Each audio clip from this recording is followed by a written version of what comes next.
let's get into some of these really interesting voicings that you might not actually see anywhere else, or that you might not see very, very often. And some of these are going to be really interesting flavors that you can then bring into a song that you're working on. But each of them is a specific sound that you can get into your ear. So I'll show you a few ways that I actually go about doing that, about getting like the sound of a specific chord into my ear. But I'm just going to pull these up one by one. All right, so this first one is going to be, and so we're actually starting not too crazy right now. We're kind of getting warmed up here, because really what this is the sound of a sus flat 9. Now, a sus flat 9 is often associated with Phrygian, right? That is the Phrygian chord. This one, though, is just a little bit different.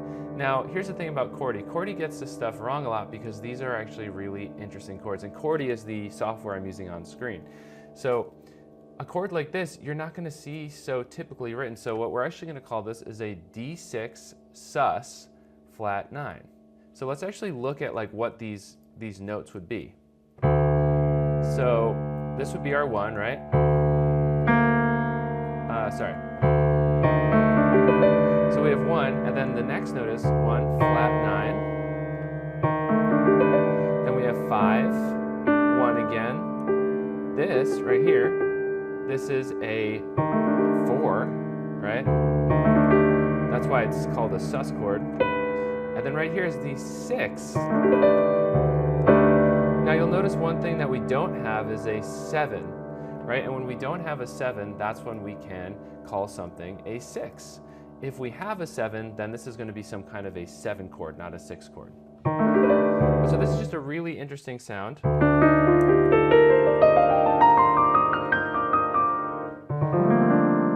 So you'll see that's our D Phrygian scale.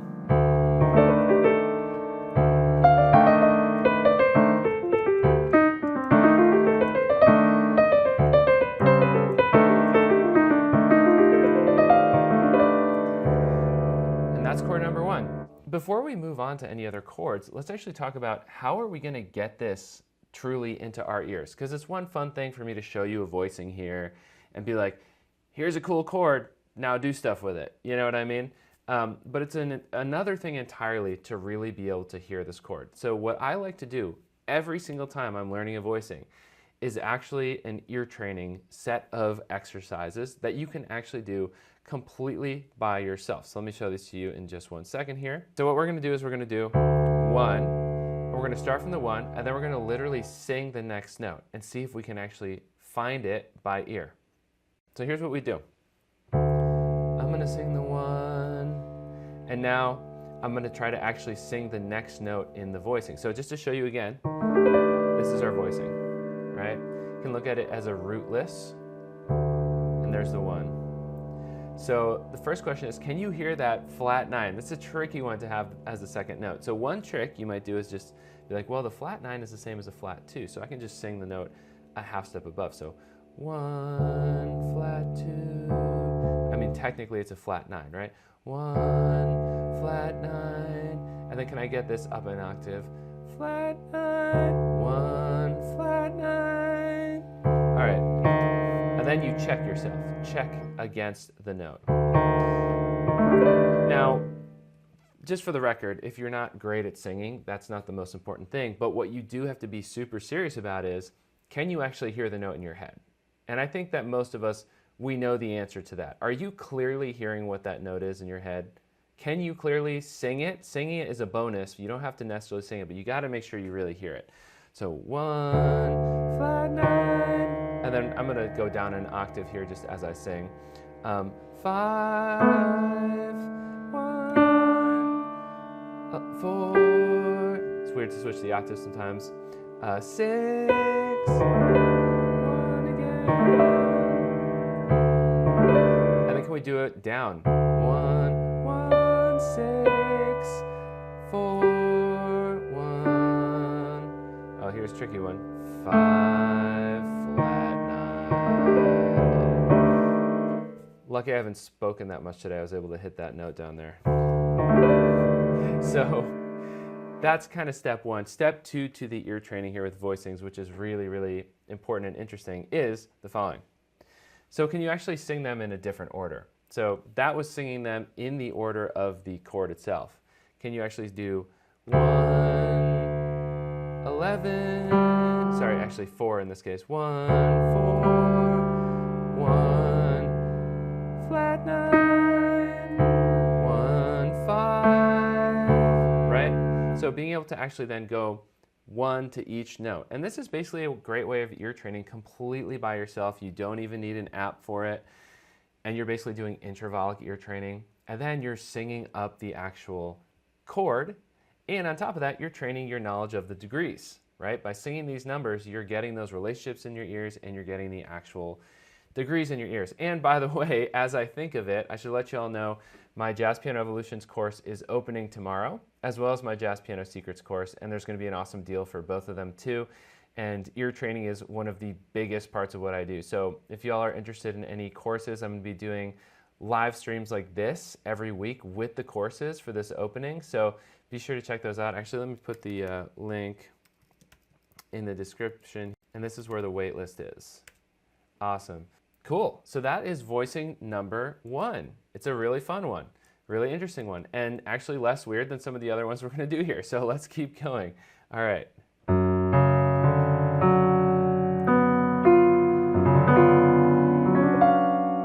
Here's a really, really interesting one. I'm kind of curious if anybody wants to try and figure what this might be. Again, chordy is probably not actually going to help you because these chords are not your typical chords. We have, it's saying F sharp and C, right? Maybe no chord. Maybe that's what that means. I don't know. But yeah, so this chord, let's take a look at it one more time. The interesting thing is when you actually hear it, right? It's probably not that weird sounding. It's probably not that weird. It probably sounds kind of beautiful.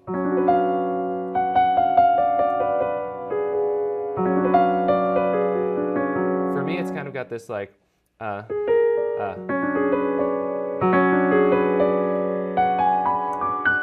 got kind of like this half diminished sound, but then suspended over the F sharp.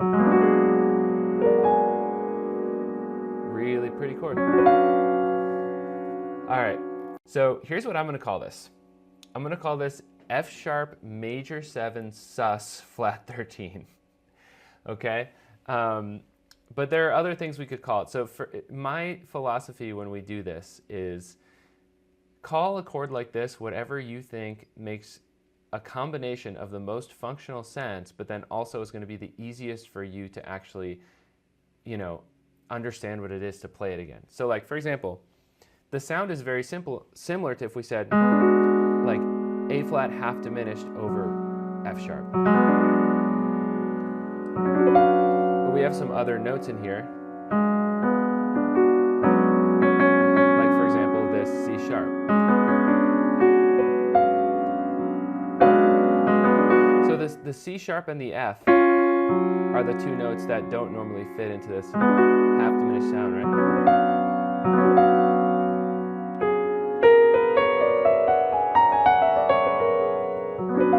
So when we actually look at what we have, let's just take a quick look here. We have the root, the 5th, the flat 6th, there's the root again, and the 4, and the major 7. So that's why I decided let's call this F sharp major 7 sus flat 13. And by the way, I'm also using an amazing app for help, something that my friend Dennis Ham invented, and it's going to be coming out in the future. So stay tuned for that. I will definitely let you know. But it can actually read chords like this really, really well. And it gives you all these different options of what to call this. But, so getting back to it, let's go through these numbers one more time. So 1, 5, flat 6, right? So this is pretty simple so far. 1 again. 1, 5, flat 6, 1. But then here, we actually have a 4 and a major 7. So that's what makes this chord so interesting in my opinion.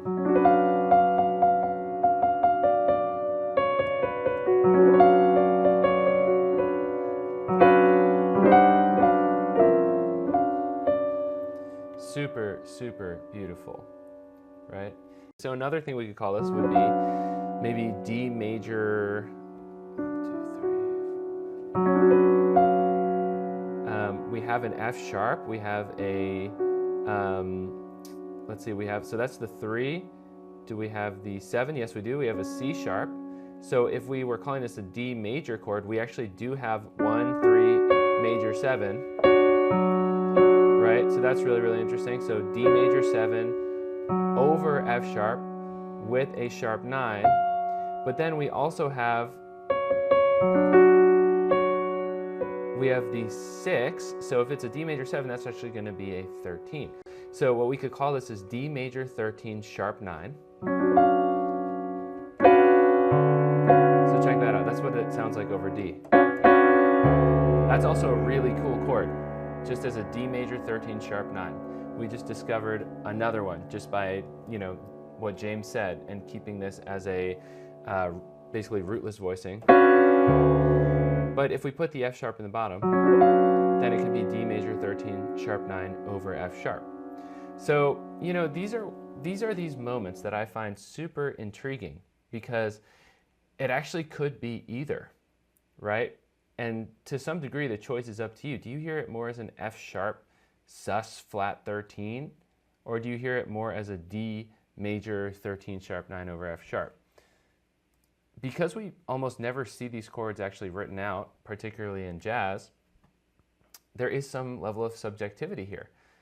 And I think what's so interesting about these is they sound really good, right? They sound really good, and they sound similar to something we might see. They sound akin to something, but these are just unique sounds that you can actually now start to use, So if you actually write these down, you can start to use them. How do we actually master a voicing like this? So this gets into the voicing mastery method that I like to use. I already showed you step 1. It's the ear training version, the ear training portion. You're going to ear train it. You're going to sing the degrees or think them in your head, test against the piano, sing the degree first, and then see if you got it right with the piano. But the next step is to actually basically completely master the shape intervallically. And for those of you that don't know, it's something called intervallic planing. We take the chord and we master moving it in specific intervals. So let's start with half steps. We can go up, back down. Ooh, I lost it.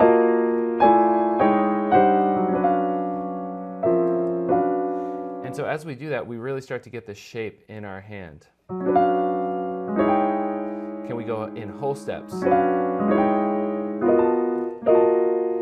The answer for me right now is no. I'd want to be able to do this basically effortlessly. Could we do minor thirds?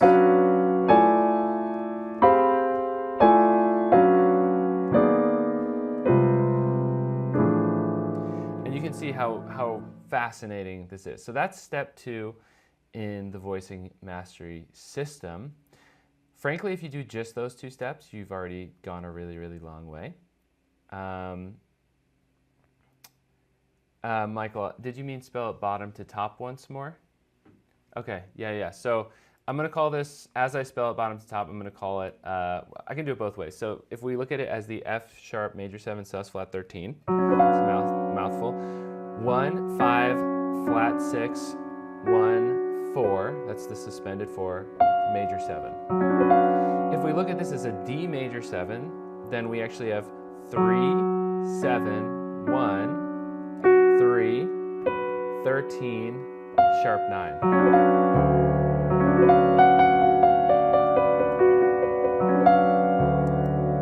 Kind of reminds me of, I think that's maybe like the Wicked Witch, Wizard of Oz or something. Or maybe I'm just making that up, I don't remember. Cool, so that's another one for y'all. Let's keep going a little bit. I probably won't do every single one of these, but I will have a resource of these in Jazz Piano Evolution. So if anyone does decide to join the course, I will have a whole treasure chest of these interesting voicings. So let's do a couple more here, and then I want to show you this My Funny Valentine arrangement because it's really interesting. We're using a lot of clustered voicings just like this that are really fun. Yeah, I was really excited about it when I wrote it out, and I was like, this is something I want to share with people and with students, and kind of like just figure out what's going on in it so we can figure it out together in real time. All right, let's check out number 3 here. Okay, all right, cool. So let's see what we got. So this is already just a really beautiful chord that you all should know. This is a more typical chord. This is the sus2, because if you look at it, major triad, but then you suspend the 2. So I call this the sus2 over 3. And this is like the gospel chord. I actually love the name that Open Studio gave it, the mu chord. It's also a fun one for it. But what it really is, in my opinion, is, you know, on a theoretical level, it's a sus2 over 3. A lot of people call it sus9, and this is one of those things where I subjectively like sus2 because it just tells me it's a sus2 triad over the 3 of a chord. And it works so well as a passing chord, especially a half step below. Right?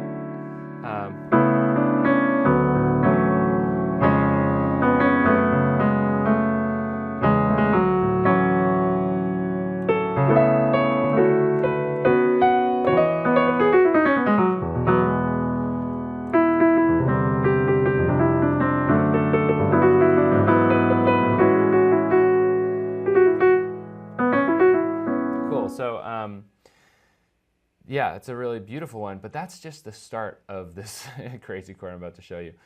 Really quick, yeah, it does. It takes you everywhere. Ken, why do you call it the Joni chord? As in like Joni Mitchell? You can answer that whenever. I'm just kind of curious. But yeah, so that's what we got so far.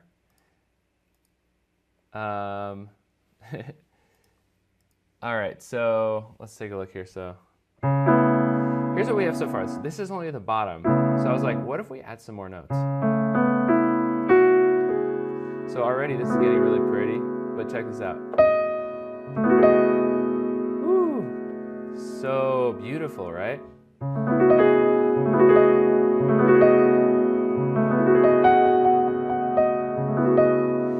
Sounds like something like Aaron Copland would write, the great composer. And it has this almost like E major over C sharp, but then the A, totally different. So here's what I'm actually going to call this. I'm going to call this A major 13 sharp 11 over C sharp. All right, so let's go through this. We have 3, okay, right? So remember, we said sus2 over 3. That's like the base of this chord, the basis. So we have 3, 1, 2, 5. Then we have 6. Oh, sorry, I'm playing this wrong. 6, 7, sharp 4. Now here's the thing. I said those degrees wrong. Can anyone tell me why? Well, the answer is if we have a 7, we don't have a 6. If we have a 7, this is a 7th chord of some kind, which means the 6 is a 13. And just as a reminder, it doesn't matter what order the notes are in. If you've got a 7 and the 6 is not replacing it, you've got yourself a 7th chord with a 13 as an extension. So in this case, what we actually have, what I should have said is 3, 1, 2, and then 5, and then here 13, 7, sharp 11. Right? Let's do that one more time. 3, 1, 2. So in a sense, we have this A major 7 sus 2. Okay? Because we do not have a 3 in this chord. That would be the C sharp. We do not have a 3, so it's actually a sus 2. So we have, sorry, I'm wrong. We're over a 3, actually. We're over a 3. So actually, oh my God, I'm confusing myself. So maybe we would actually call that a 9. Maybe we would call that a 9. This is one of those interesting voicings where I see this shape inside it and I want to call it a 2, but actually I think we should call this a 9. So we have 3, 1, 9, 5, and then we have 13, 7, sharp 11. All right, final answer. Final answer. That's my final answer. 3, 1, 9, 5, 13, 7, sharp 11. And listen to how that works over F sharp. Absolutely gorgeous.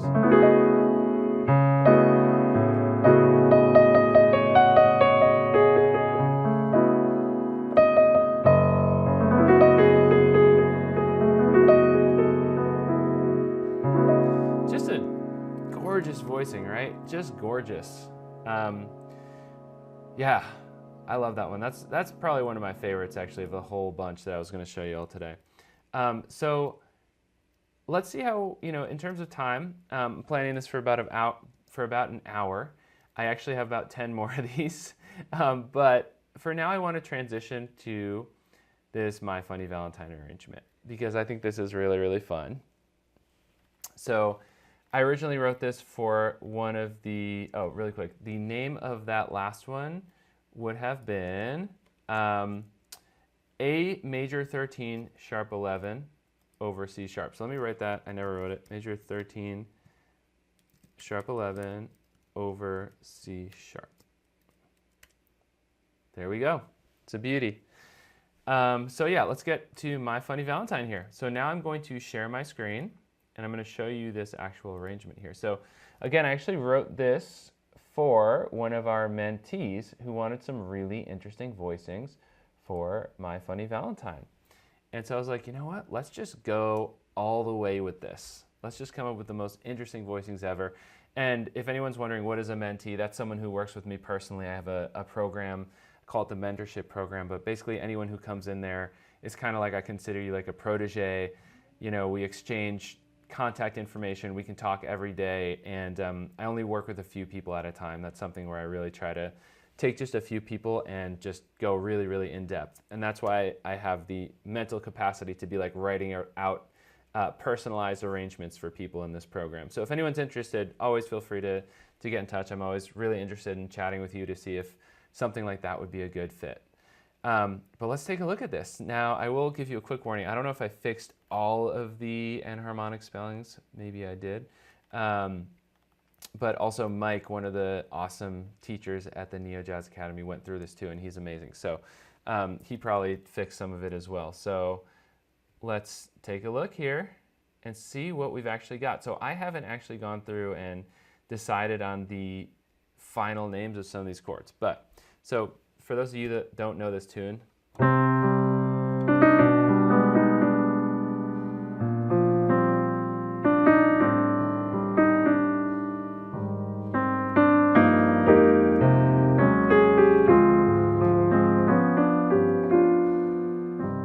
that's kind of how the song goes, right? I feel like most of us here probably do know My Funny Valentine to some degree. We're familiar with it. So question was, how do we get this to be really, really interesting, get some unique voicings going here? So the first one, pretty simple, okay? Let me just do a quick refresh here because I actually want to use a specific app as we go. Okay, so we can call this C minor 2, potentially. C minor add 9 also works. In these cases, I kind of like the, even though there's not a 7, I see why we would call this like a 9. But, we could also call it a 2. That's fine too. So C minor 2. And then here we already start to get interesting.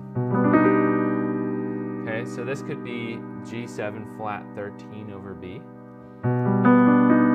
But here's the only thing, we don't actually have a 7 in it right now, which is why we might actually call it more accurately G flat 6 over B. So y'all can see we're getting advanced. We're getting into some really professional territory here with these voicings and with naming them. Super theory nerding out here, which I find really fun. Hopefully y'all do too.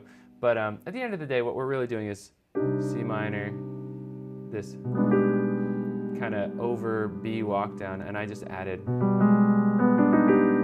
flat, which gives it this beautiful like flat 9 sound. Actually, I wish I wrote that.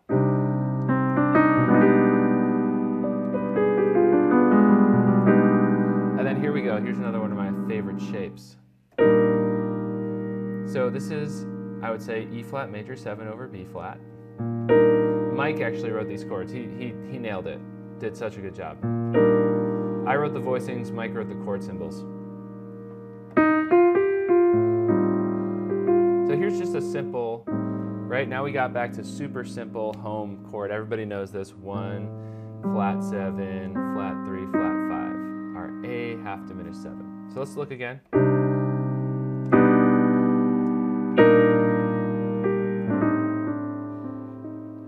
So let's keep going. There's a beautiful A flat major 9 chord. I use this voicing a lot.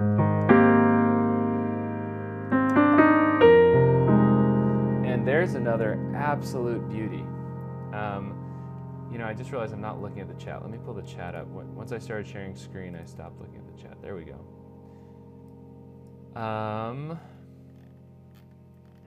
Cool. Yeah, isn't that such a pretty placement of that F minor 11? And yeah, the chromatic walk down to the bass is gorgeous. And one thing I keep in mind when I'm arranging something is how melodic can I keep the bass line in general? Because, you know, you could do...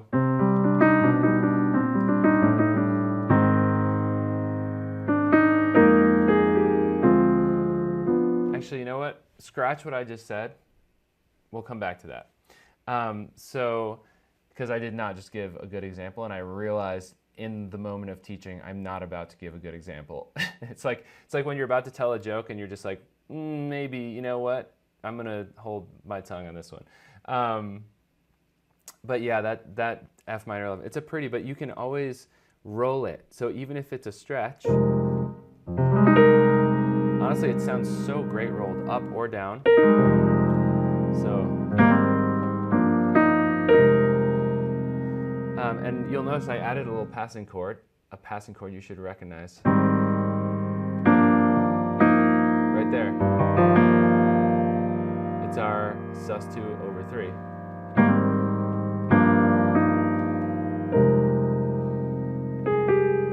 Let's get, this is pretty simple again. And then here we go. Here's a beautiful voicing. I like to actually usually resolve that sharp 11 to the 5. All right, now let's get even more interesting here. Here's where I really started to go ham. So yeah, G7 flat 9 over B. Check out this voicing, so cool. So here we've got 3, 1, flat 2, 5, 1, 5.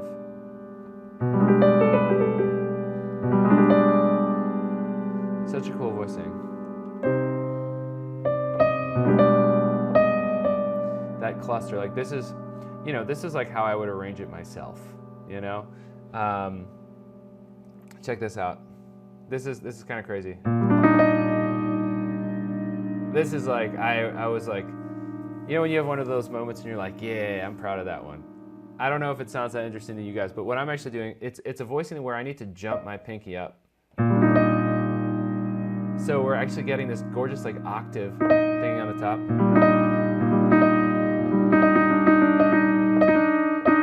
Look at this sound. So.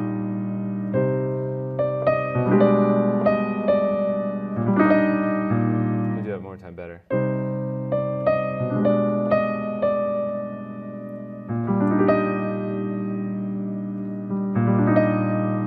Actually, I like it even better without the 3.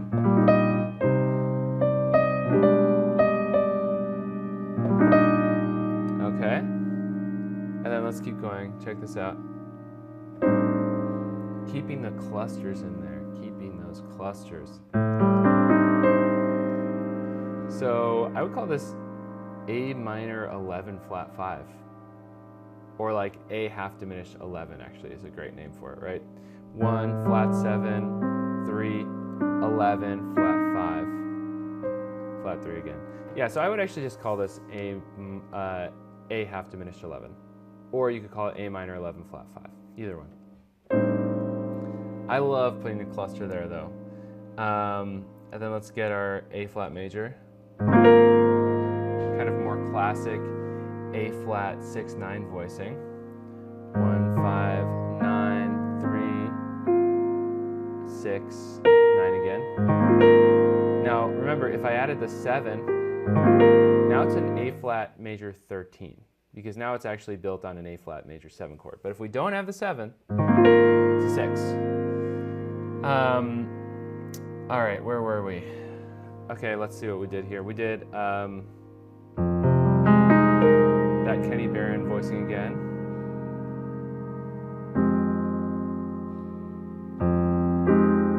Kind of just doing F minor 9, very simple here.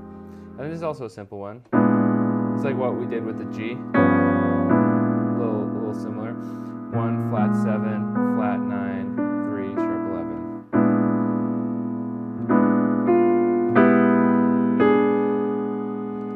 All right, let's see what we got here.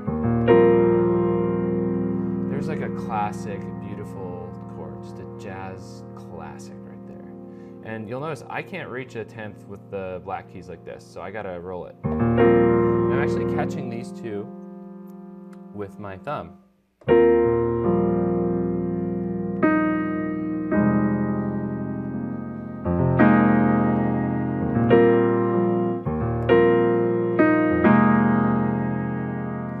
Really pretty chord.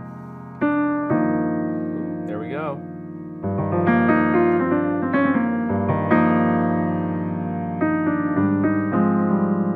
Sorry, now I'm embellishing.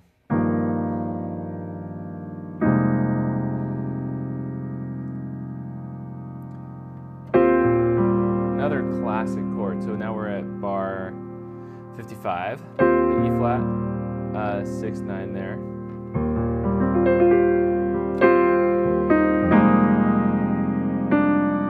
Okay, what do we got here?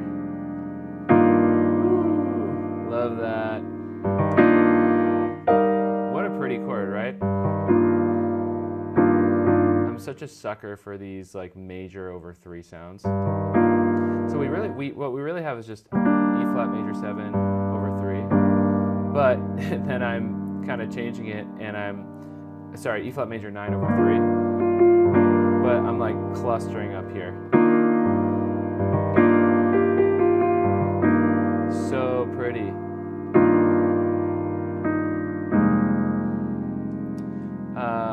All right, sorry, actually, where do we go from there? Okay. There's a big lush F minor 11. And then we move on to the next chord. Woo! Massive. I'll do videos on like ultra wide voicing sometimes. Gotta throw this one in there. It's so big and lush. Check out how I'm actually fingering this. 1, 2, 3, 5. Getting that shape. And then this I gotta roll because it's too big. Pretty. Nice little cluster there.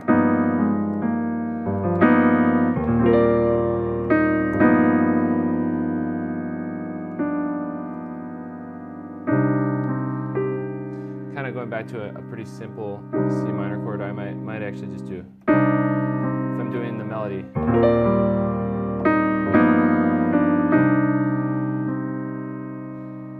And then let's see, what do we got here? Oh my God, I can barely read my own chord. Ooh, yes, I love this one. It's more of like a Brad chord, like a Brad Meldau chord. Right? So this is such a pretty little passage. Sorry, I feel weird saying it's so pretty because I wrote it, but you know what? Screw it. It is.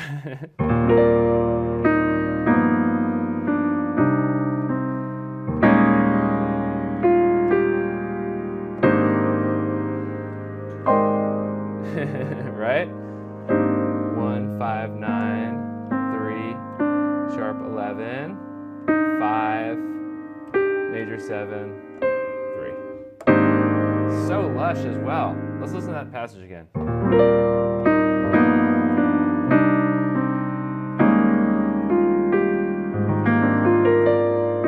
I screwed it up. sorry. Let's do it one more time.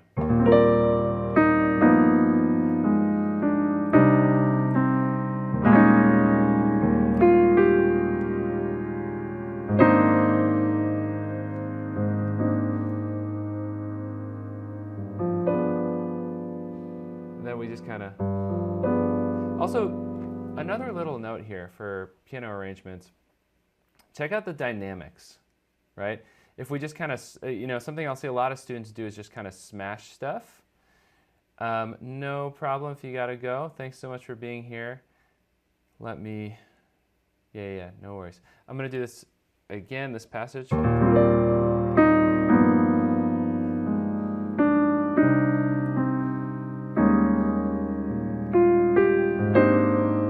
we're kind of loud, but then right here.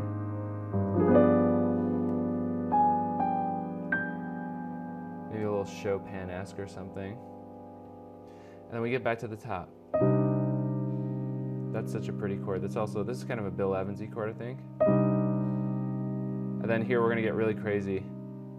Getting a little classical. Check this out.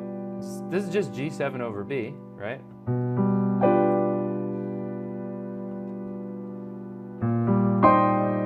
So we're getting kind of classical, like Rachmaninoff or something.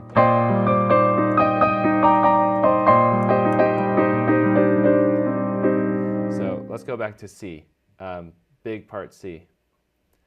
Thanks for being here, Alejandro. See you soon.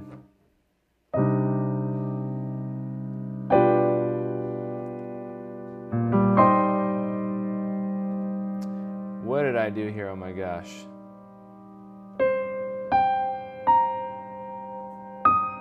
You know, guys, I'm terrible at reading music. What is this note on top? That's how bad I am. G, A flat, A. Is that a C? 61. Bar 64. What is the top note there? Someone help me out with my own voicing. The ledger lines. D. All right, thank you. Thank you, Jonathan and Martin. Thank you. I'm actually a terrible sight reader. All ear for me. Everything is all ear. So, okay. Yeah, I see what I did. Crazy. Gotta roll it. Wow. Okay. I don't know what I was thinking.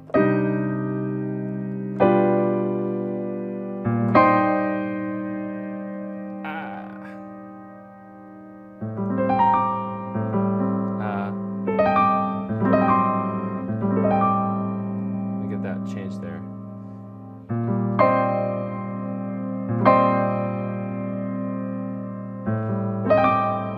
Yeah, okay, cool. And we jump back down to this A flat major, A flat major 9, sharp 11. Yeah, that's one thing Connie Han is sort of right about. Is Brad ruining jazz because he's just too good. He's too good. I just saw him play in LA, and it was incredible. It was really incredible. Brad is like he's an alien.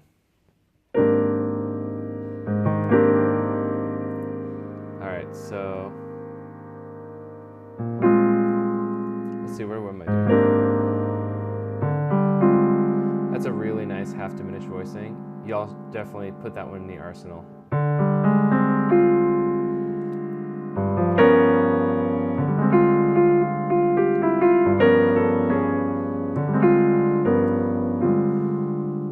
And sorry, I'm seeing people asking, is this PDF available? Yeah, so I normally share this like in the gold member Discord, all this kind of stuff. I'm gonna hopefully make more of these too. I'm gonna make some more of these like super pro ultra voicing things and start sharing these in the Discord. So that's for like all course members or people taking lessons with any of the coaches or myself. But since y'all are here, I'll definitely share this with you. Let me see what an easy way to do that would be. Maybe I can literally just drag it. I can probably just drag it into the Zoom chat at the end here. So just before we leave, I'll do it right now. Before I forget. So let's see. My Funny Valentine Pro Voicings. Come on now, computer. All right. Make sure this is the right one. Yeah, it must be the right one because it did nothing. So let me try to drag this into the Zoom chat here. Does that work? Yeah. All right. If anyone wants to steal my Funny Valentine's voicings, I just put it into the Zoom chat. And I'll definitely be making a lot more of these for course members and private lesson members as well. So lots more. Yeah, my pleasure, Will. And anyone else who asked, yeah, thank you all for being here. I really appreciate it. Okay, cool. So let's see if we can finish this up. All right, second to last line. So we came from this crazy, where was it? What's my left hand doing? Okay.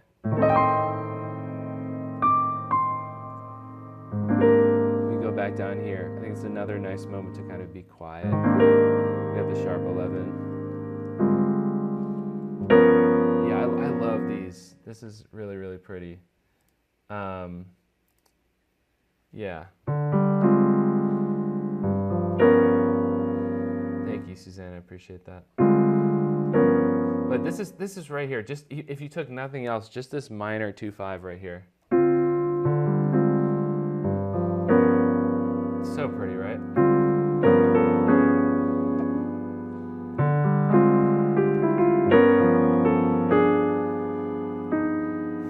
All that little inner motion is really cool.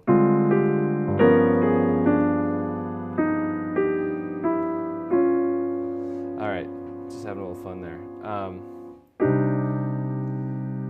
Let's get all the way here. Wow, yeah, good job, me of the past.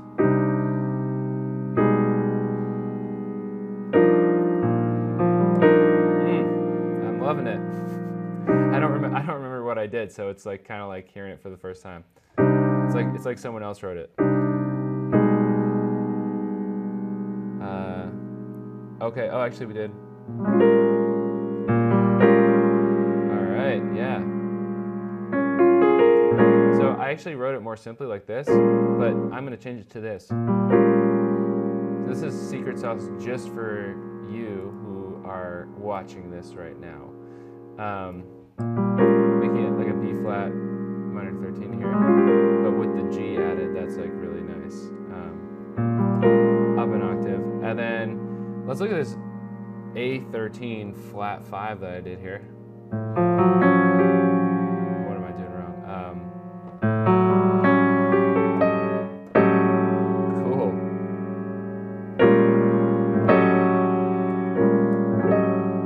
It's like, that's what I'm saying. Like, these are voicings. I was like, I'm going to come up with the coolest arrangement I can with voicings that are not things you would typically see.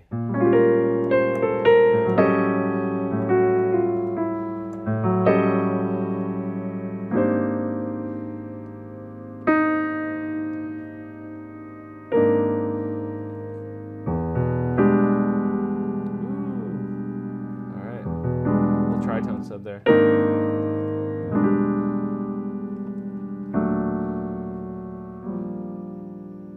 Yeah. All right, that's the arrangement. I love this altered chord so much with that little cluster.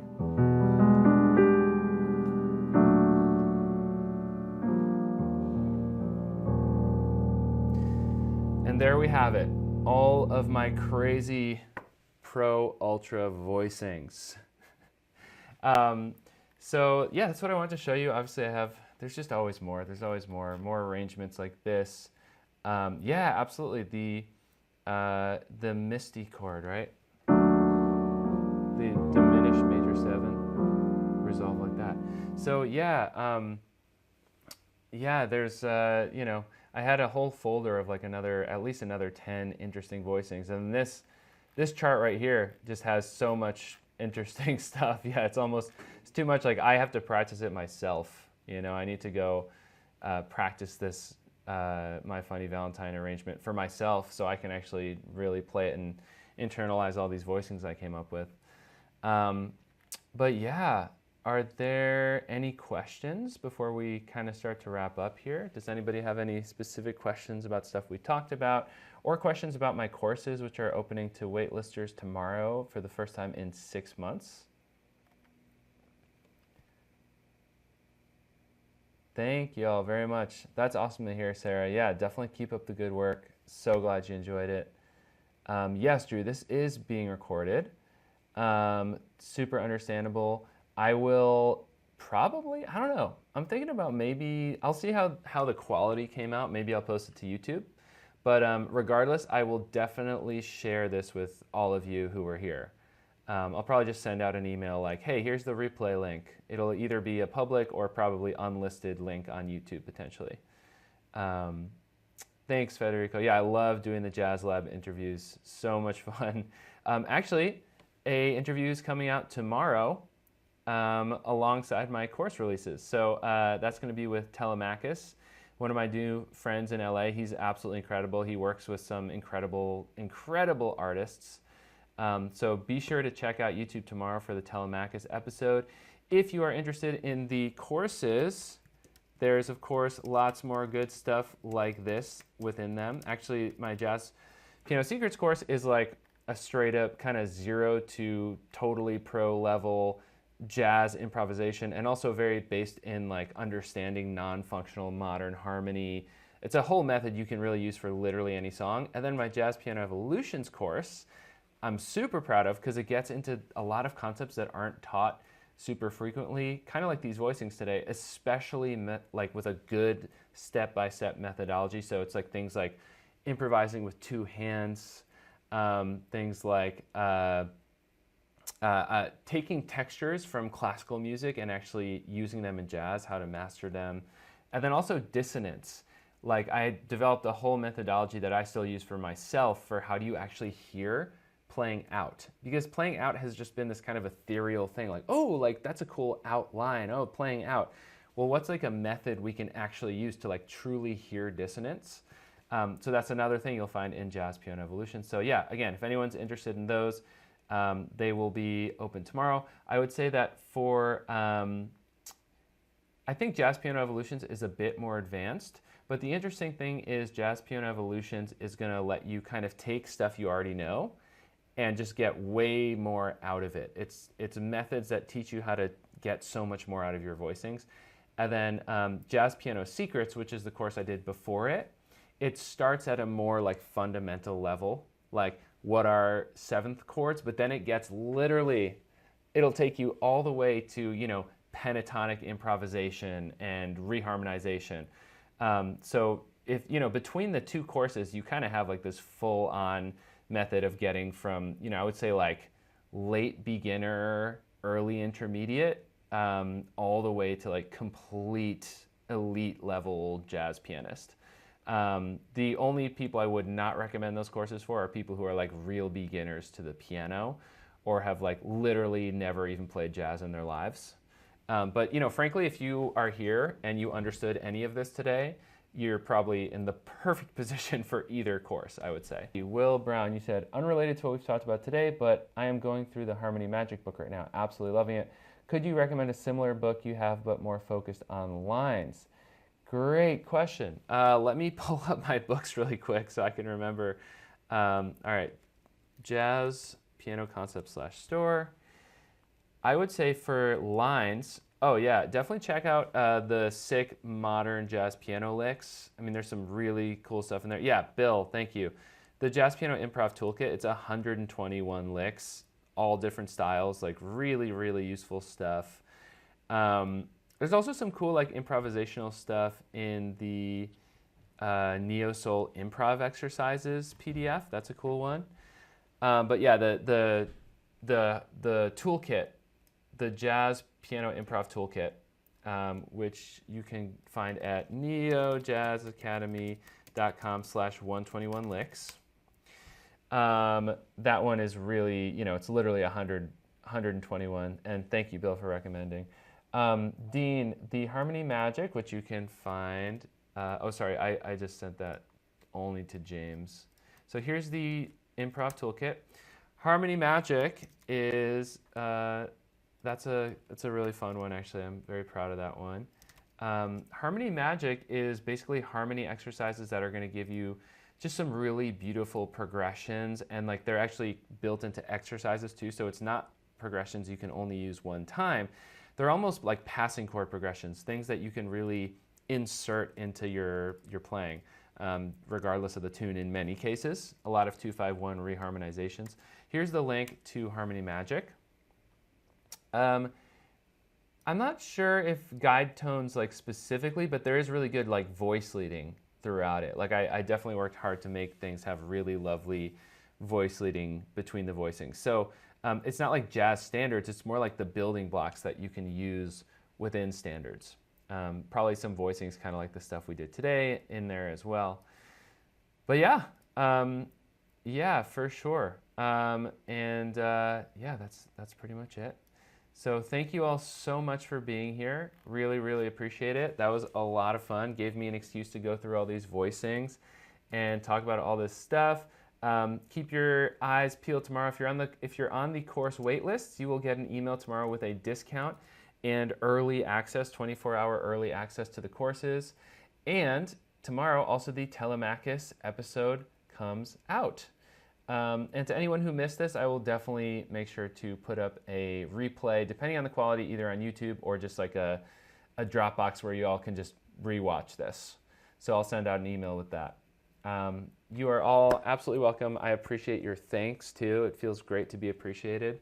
And it really is just such an amazing community we have here. So feel free to say hey in Discord. Feel free to shoot me an email anytime. And maybe I'll see you all soon. Have a great rest of your day.